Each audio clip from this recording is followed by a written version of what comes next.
বসে বসে টিভি দেখছিল বেচারা মেরা পাপা। তো এখন দেখো লাগিয়ে দিয়েছি কাজে। ওই আস্তে করে ফেল, এদিকে ফেলবি, এদিকে ফেলবি, নাহলে নিচে পড়বে। এদিকে ফেলবি, এদিকে सुंदर करे करो। मैं नहीं जानता, धीरे धीरे करना पड़ेगा क्योंकि अभी थोड़ा धीरे धीरे तुम बड़ा हो रहे हो।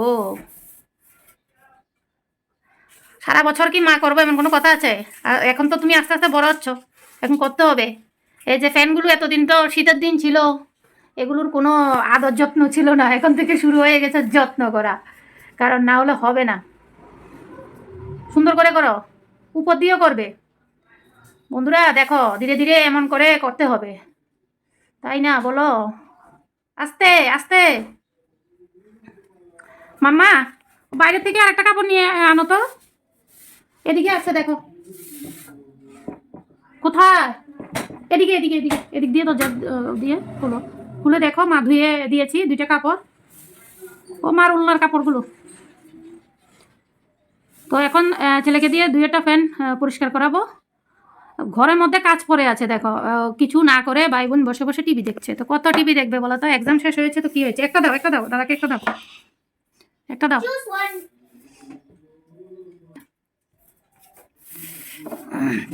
মাম্মা এখন তুমি তোমার কাজ শুরু করো, ঠাকুরের বাসনগুলো ধুয়ে নাও। শুধু শুধু খেললে লাভ হবে না, খেললে হবে না। যাও ঠাকুরের বাসনগুলো ধুয়ে নাও, তোমরা ওগুলো করে নাও। আর দাদা এইটা করে নিলে মা ঘর মোছামাছি করে, ঘরটা ঝাড় দিয়ে মোছামাছি করে স্নান করে নেব, তারপর পুজো দিয়ে নেব। হ্যাঁ করে নাও। তো বন্ধুরা বসে থাকার থেকে, এক্সাম শেষ হয়েছে, বসে বসে টিভি দেখার থেকে আমি মনে করি এগুলো আস্তে আস্তে করানো শেখানো দরকার। আর এখন আস্তে আস্তে বড় হচ্ছে, আমরা এমন ছোটোবেলা মায়ের হেল্প অনেক করতাম, তো তোমাদেরকেও শিখতে হবে, বুঝতে পারছো? যাও শোনাই, যাও যাও, তুমি গিয়ে ঠাকুরের বাসনগুলো ধুয়ে নাও, সুন্দর করে মেজে ধুয়ে নেবে, ঠিক আছে? তুমি তো পারো। তো এখন মেয়েকে পাঠাচ্ছি ঠাকুরের বাসন ধুতে, আর ছেলে দিক দিয়ে দেখো পরিষ্কার করে নিচ্ছে। তো আর পাপা থাকলে তো পাপাই করে নেয়, বেচারা বেঁচে যায়। তো আচ্ছা বন্ধুরা দেখো, এটা পরিষ্কার করছে, এরপর করবে এইটা। দেখো এটাও কি নোংরা হয়ে আছে, দেখতে পাচ্ছ? তো এগুলো পরিষ্কার করা দরকার। আর এখানে ব্যাগটা তো দেখ, মেয়েটা ড্রয়িং করেছে, গান করেছে, এখানে খাতা সব রেখেছে। ওই বেডশিটটা উঠাতে হবে, হোয়াইট কালারের বেডশিট একদম, ওইটা হয়ে গেছে। আর এদিকে দেখো এইটা মানে সাদা কালার, যার কারণে একদম একটু নোংরা হলেই বোঝা যায়। তো দেখো এখন এটা পরিষ্কার করাচ্ছি।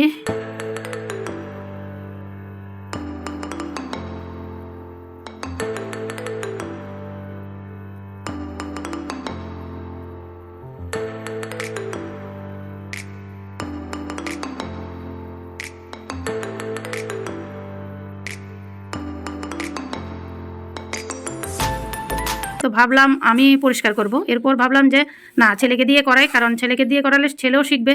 আস্তে আস্তে করে এগুলো শেখাও দরকার, সব সময় কি আর মা বাবা করবে? তো ছেলে দিক দিয়ে ফ্যান পরিষ্কার করছে, আর মেয়ে কি করছে তোমাদেরকে দেখাই। এই যে দেখতে পাচ্ছ, মেয়ে দিক দিয়ে একদম আসন করে বসে সুন্দর করে ঠাকুরের বাসনগুলো দিয়ে নিচ্ছে। এদিকে দেখো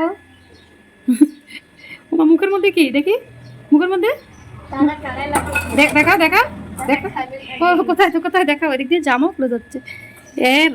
দাদা কালা লাগিয়ে দিয়েছে। ভাই বোন ঘরের মধ্যে থেকে এগুলোই করবি। তো তুমি সুন্দর করে বাসনগুলো ধুয়ে নাও, হ্যাঁ? এরপর স্নান করবে, স্নান করে পুজো দেবে। হ্যাঁ পুজো দিয়ে ভাত খেয়ে ঘুমাবো, ঘুম থেকে উঠে আমরা একটু মস্তি করবো। মস্তি করবে?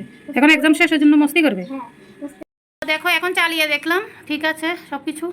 তো আর একটুখানি বাকি আছে, এটা আমি করে নেব, আর বাস আর কি। আর এই যে দেখো বিছানার মধ্যে কতগুলো করেছে, এগুলো এখন পরিষ্কার করব, তারপর ঘর ঝাড় দেবো, মুছবো।